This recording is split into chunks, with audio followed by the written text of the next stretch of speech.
محترم سامعین و سامعات، لائق صد تکریم میرے معزز بھائیوں، پچھلے کچھ خطبات میں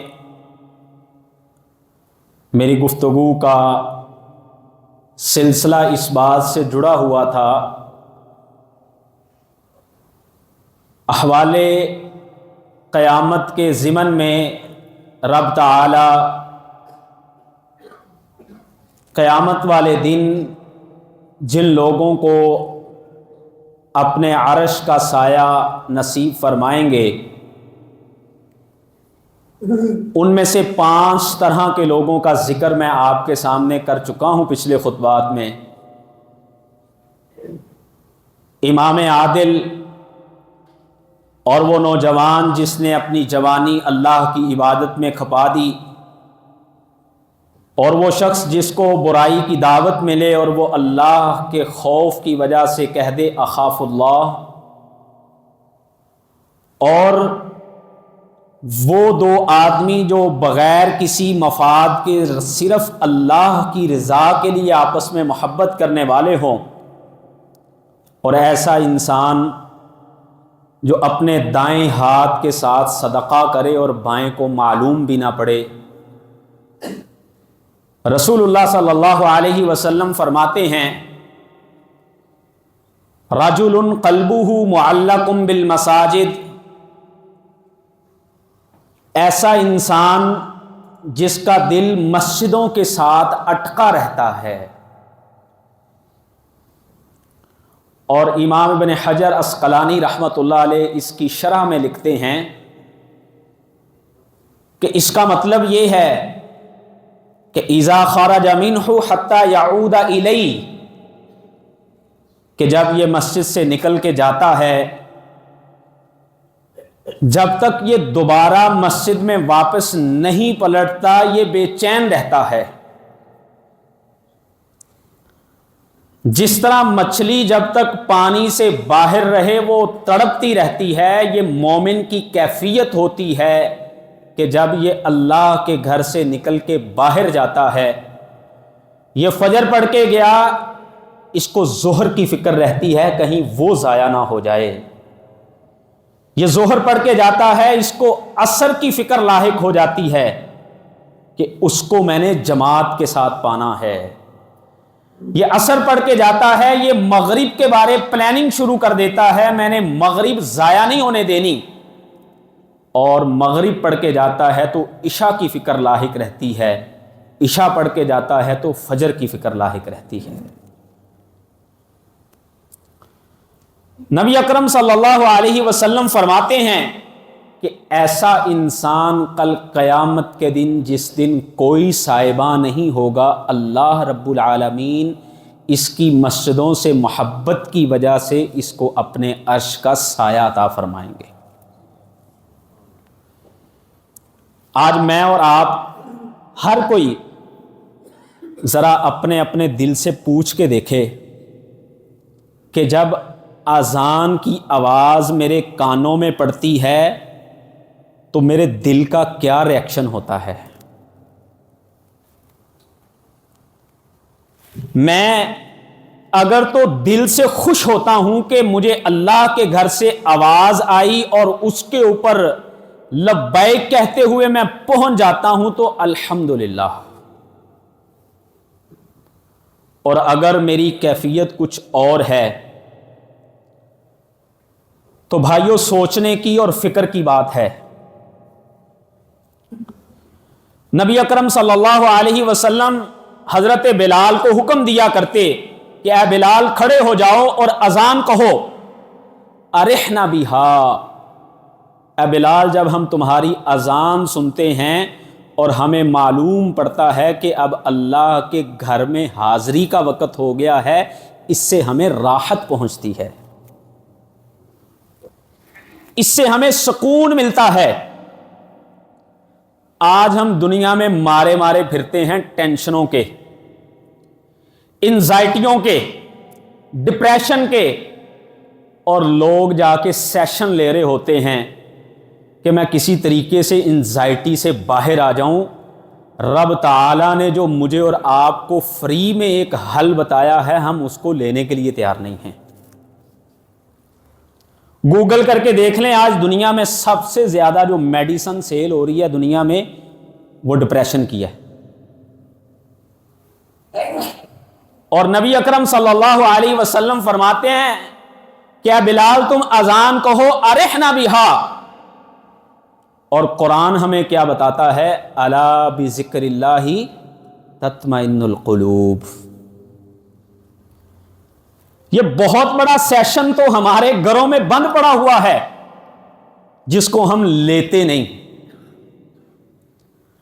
ہماری تسلی وہاں پہ جا کے ہوتی ہے جہاں پر جیب سے مال بھی جاتا ہے اور طرح طرح کی چیزیں بتائی جاتی ہیں، پھر ہم مطمئن ہوتے ہیں۔ تو نبی اکرم صلی اللہ علیہ وسلم حضرت بلال کو کہتے اے بلال تم اذان کہو، ہم اس کے ذریعے اللہ کے دربار میں آئیں گے۔ یہ اللہ کے دربار میں آنا، مسجد میں آنا، دراصل اللہ سے ملاقات ہوتی ہے۔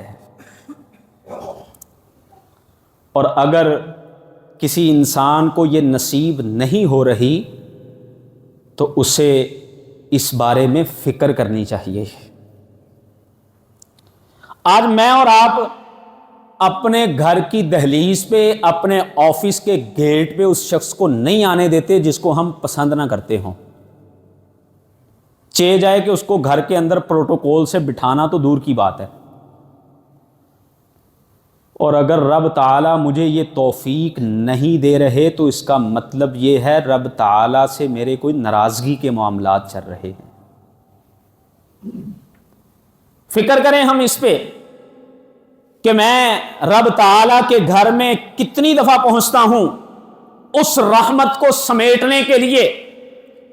رسول اللہ صلی اللہ علیہ وسلم فرماتے ہیں اذا صلی احدکم، جب تم میں سے کوئی ایک نماز کے لیے کھڑا ہوتا ہے، فرمایا کہ فَإِنَّهُ يُنَاجِي رَبَّهُ، اور ایک حدیث میں یہ لفظ ہیں ان ربہ بینہ وبین القبلہ، کہ وہ دراصل نماز میں کھڑا ہو کے اپنے رب سے ٹیلی فون پہ باتیں کر رہا ہوتا ہے۔ وہ گویا ایسے ہی ہوتا ہے جیسے رب کی رحمت اس کے سامنے گر رہی ہے۔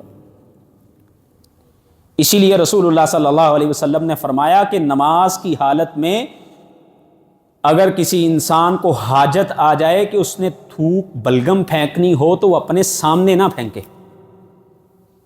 ان الرحمت تواجہہ، فرمایا جو اللہ کی طرف سے رحمت کا نزول ہو رہا ہوتا ہے اس کے بالکل سامنے ہو رہا ہوتا ہے۔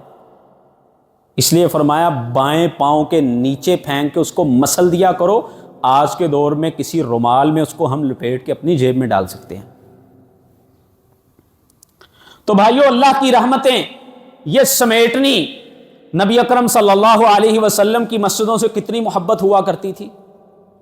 اللہ اکبر، مکہ کی 13 سالہ زندگی ہے اور آج اللہ کے نبی صلی اللہ علیہ وسلم ہجرت کر کے یہاں سے جا رہے ہیں، اور کیفیت کیا ہے؟ بار بار مڑ کے رخ بیت اللہ کی طرف کر رہے ہیں۔ اللہ کے گھر سے محبت کا یہ عالم ہے کہ ہجرت کا سفر ابھی مکمل نہیں ہوا، آپ مدینہ پہنچے نہیں، مدینے سے تھوڑا ہی پہلے قباء میں آپ نے پڑاؤ ڈالا۔ جمعے کا وقت تھا، نبی اکرم صلی اللہ علیہ وسلم نے وہاں مسجد کی بنیاد رکھ کے وہاں جمعہ پڑھا،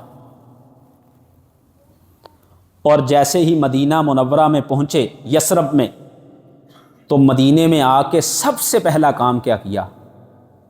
مسجد کی تعمیر کی۔ رسول اللہ صلی اللہ علیہ وسلم نے یہ عمل کر کے ہمیں اس بات کی تلقین فرمائی اور ہمیں اس بات کا درس دیا کہ ایک مسلمان کی زندگی میں مسجد کا ایک بڑا بنیادی کردار ہوتا ہے۔ اسی لیے مسجدوں کی آباد کاریاں، مسجدوں کو تعمیر کرنا، یہ اسلام میں مطلوب بھی ہے اور محبوب بھی ہے۔ رسول اللہ صلی اللہ علیہ وسلم کی معروف حدیث من بنا للہ مسجدا بن اللہ لہ بیتا فی الجنہ. اور ایک حدیث میں آپ نے یہاں تک لفظ ارشاد فرمایا جس نے اللہ کے لیے مسجد کو بنایا کا مفحص قطات، ایک چڑیا کے گھونسلے کی برابر جتنی جگہ وہ لیتا ہے. اس کے پاس اتنا مال نہیں تھا کہ یہ پوری مسجد بنا سکتا، اس نے کسی مسجد میں اپنا حصہ ڈال دیا. یا آپ نے فرمایا وَأَصْغَرَ، اس سے بھی چھوٹی اس نے اپنی شیئرنگ کی کسی مسجد میں.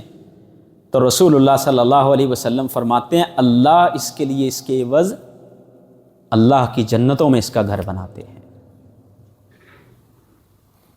اور رسول اللہ صلی اللہ علیہ وسلم ان کی آباد کاریوں کے لیے اور ان سے محبت کا کیا عالم ہوا کرتا تھا. رسول اللہ صلی اللہ علیہ وسلم فرماتے ہیں احب البلاد الی اللہ مساجدها، اے لوگو یہ زمین ساری کی ساری اگرچہ اللہ ہی کے لیے ہے، ان الارض للہ، یہ زمین ساری اللہ کی ہے، اللہ اس کے مالک ہیں. اس زمین کے ٹکڑوں میں سے جس ٹکڑے پہ اللہ کا گھر بن جاتا ہے وہ اللہ کو سب سے محبوب لگنے لگ جاتا ہے. فرمایا وہ اللہ کو سب سے زیادہ محبوب لگتا ہے. اور مسجدوں کو صاف ستھرا رکھنا، مسجدوں کی دیکھ بھال کرنا، اس میں اپنا کردار ادا کرنا، یہ نبیوں کے کام ہوا کرتے تھے. قرآن مجید پڑھ کے دیکھیں، جب ابراہیم علیہ السلام اور اسماعیل علیہ السلام ان دونوں باپ بیٹا جو اللہ کے نبی ہیں اللہ کا گھر تعمیر کیا تو قرآن کیا کہتا ہے؟ اللہ کی طرف سے حکم یہ آیا ان طہر بیتی للطائفین والعاکفین والرکع السجود، کہ اب آپ دونوں میرے اس گھر کو صاف بھی رکھو. اس میں جو طواف کرنے والے ہیں ان کے لیے، جو اعتکاف کرنے والے ہیں، جو رکوع و سجود کرنے والے ہیں ان کے لیے تم اس گھر کو اب صاف بھی رکھنا. اور رسول اللہ صلی اللہ علیہ وسلم کی میں آج ہی ایک حدیث پہلے بھی کئی دفعہ پڑھی تھی، لیکن اس اینگل سے جب پڑھ رہا تھا تو رونگٹے کھڑے ہو گئے کہ نبی اکرم صلی اللہ علیہ وسلم ایک دن مسجد میں تشریف لائے. حضرت انس رضی اللہ تعالیٰ عنہ فرماتے ہیں نبی مکرم صلی اللہ علیہ وسلم مسجد میں آئے تو آپ نے دیکھا کہ قبلے والی سائڈ پہ جو مسجد کی دیوار ہے اس پہ کسی نے تھوک پھینکا ہوا ہے. تو رسول اللہ صلی اللہ علیہ وسلم کے اوپر یہ بڑا گراں گزرا. فشق علیہ، اللہ کے نبی کو اس سے بڑی تکلیف ہوئی. حتی رؤی فی وجہہ، حدیث میں لفظ ہے حتیٰ کہ ہم نے اللہ کے نبی صلی اللہ علیہ وسلم کے چہرے پہ اس کے اثرات دیکھے. اور پھر رسول اللہ صلی اللہ علیہ وسلم اس کو دیکھ کے ریاکشن کیا دیتے ہیں؟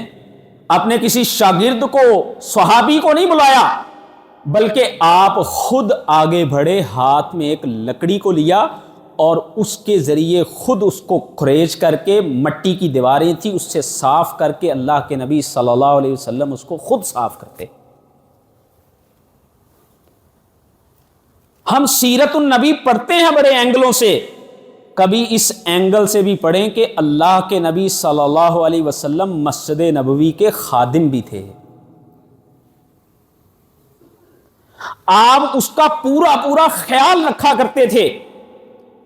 آج ہم میں سے بسا اوقات کوئی ہم چیز ایسی دیکھ لیں تو ہماری طبیعت پہ گراں گزرتی ہو تو ہم اصلاح کی بجائے تنقید والا رویہ اپناتے ہیں. یہ مسجد والے ایسے نہیں کرتے. او بھائی یہ مسجد والے کون ہوتے ہیں؟ تمہاری مسجد نہیں ہے یہ مسجد والے؟ بھائی ہر ایک کی یہ مسجد ہے. یہ مسجدیں اللہ کے گھر ہوتے ہیں. تو رسول اللہ صلی اللہ علیہ وسلم جس طرح یہ مسجدوں سے محبت کرنے والے خود تھے، اللہ کے نبی مسجدوں سے محبت کرنے والوں سے بھی محبت کیا کرتے تھے. اللہ کے نبی صلی اللہ علیہ وسلم کے زمانے میں ایک مسجد میں عورت آیا کرتی تھی، وہ مسجد کی صفائی کیا کرتی تھی، جھاڑو دیا کرتی تھی. تو کچھ دن سے اللہ کے نبی صلی اللہ علیہ وسلم نے اس کو گم پایا، دیکھا نہیں. تو آپ نے صحابہ سے پوچھا کہ میرے صحابہ، وہ عورت جو بڑھیا مسجد میں آیا کرتی تھی، میں اسے کچھ دنوں سے دیکھ نہیں رہا. تو صحابہ نے کہا اللہ کے نبی صلی اللہ علیہ وسلم وہ ایک رات فوت ہو گئی تھی، ہم نے اس کو جنازہ پڑھا کے دفن کر دیا ہے. اللہ اکبر کبیرہ. آپ نے فرمایا میرے صحابہ دلونی علی قبرہا، مجھے بتلاؤ اس کی قبر کہاں ہے. رحمت دو عالم صلی اللہ علیہ وسلم خود چل کے اس کی قبر پر گئے. فصلی بہا، اس کے دونوں مطلب بیان کیا محدثین نے. ایک یہ کہ آپ نے اس کی قبر پر جا کے اس کا نماز جنازہ پڑھا، اور ایک مطلب یہ بھی بیان کیا گیا ہے کہ نبی رحمت صلی اللہ علیہ وسلم نے اس کی قبر پر جا کے اس کے لیے دعا فرمائی. یہ قدر ہے، یہ اہمیت ہے. مسجدیں جو اللہ کے گھر ہیں، اگر آج میں اور آپ بھی اور ہماری کیفیتیں بھی مسجدوں کے ساتھ یہی وابستہ ہیں، تو ہمیں پھر اللہ سے یہ امیدیں ہونی چاہیے کہ انشاءاللہ اللہ ہمیں بھی ان خوش نصیبوں میں کرے گا جن کو اللہ قیامت کے دن اپنے عرش کا سایہ نصیب فرمائے گا. اور رسول اللہ صلی اللہ علیہ وسلم فرماتے ہیں رجل ذکر اللہ خالیا ففازت عیناہ، ایک ایسا خوش نصیب انسان جو تنہائی میں بیٹھ کے اللہ کا ذکر کر رہا تھا، اپنے رب کی یاد میں مشغول تھا، رب کو مناتے مناتے اس کی آنکھوں سے آنسو آ گئے. رب تعالیٰ سے باتیں کرتے کرتے یہ رو پڑا، اللہ کے ترلے مارتے مارتے اس کی آنکھوں سے آنسو گر پڑے. رسول اللہ صلی اللہ علیہ وسلم فرماتے ہیں وہ گرا ہوا ایک آنسو من خشیت اللہ، جو اللہ کے ڈر سے گرا، یہ ایک آنسو 50,000 سال کے دن میں اس کو جس دن کوئی سایہ نہیں ہوگا اس دن سایہ دلوانے کا سبب بن جائے گا. ذکر اللہ خالیا، محدثین نے اس حدیث کے ٹکڑے کی شرح کرتے ہوئے لکھا ہے کہ کیونکہ جب انسان تنہائی میں بیٹھا ہوتا ہے نا، اس وقت صدق سے اور اخلاص سے بات کر رہا ہوتا ہے، وہاں پر ریاکاری نہیں ہوتی. چار انسانوں میں بیٹھا ہو، لوگوں کے سامنے ہو تو ریاکاری کا اندیشہ موجود ہے، لیکن جب یہ تنہائی میں بیٹھا ہوگا نا، یہ اس بات کا اعلان ہے اور اس بات کی علامت ہے کہ یہ خالصتاً من خشیت اللہ ہیں. اور رسول اللہ صلی اللہ علیہ وسلم نے اپنی ایک حدیث میں فرمایا، حضرت انس رضی اللہ تعالیٰ عنہ حدیث کے راوی ہیں، آپ فرماتے ہیں کہ لوگوں، دو آنکھیں ایسی ہیں کہ جن کو جہنم کی آگ کبھی نہیں چھو سکتی. دو طرح کی آنکھیں ایسی ہیں جن کو جہنم کی آگ کبھی نہیں چھو سکتی. فرمایا ان میں سے ایک آنکھ ایسی ہے کہ جس نے رات گزاری جاگ کر کے، کھول کر کے، اس لیے کہ وہ مسلمانوں کی سرحدوں پر کھڑا ہو کر کے پہرا دے رہا تھا. اور فرمایا دوسری آنکھ وہ ہے عین بقت من خشیت اللہ، کہ جو آنکھ اپنے رب کو مناتے مناتے، اپنے رب کے سامنے گڑ گڑاتے گڑاتے اس سے آنسو بہہ جاتے ہیں. اور رسول اللہ صلی اللہ علیہ وسلم اپنی ایک اور حدیث میں بیان کرتے ہیں، امام احمد رحمۃ اللہ علیہ مسند احمد میں لے کے آئے ہیں، اللہ کے نبی صلی اللہ علیہ وسلم فرماتے ہیں ایسا انسان جس کی آنکھوں سے اللہ کے ڈر کی وجہ سے آنسو نکل جاتے ہیں، اس کا جہنم کی آگ میں جانا ایسے ہی مشکل ہے جس طرح تم میں سے کوئی اپنے جانور کو جو دودھ دیتا ہو اس کے تھنوں سے دودھ نکال لے اور وہ دوبارہ ریٹرن نہیں کر سکتا. اور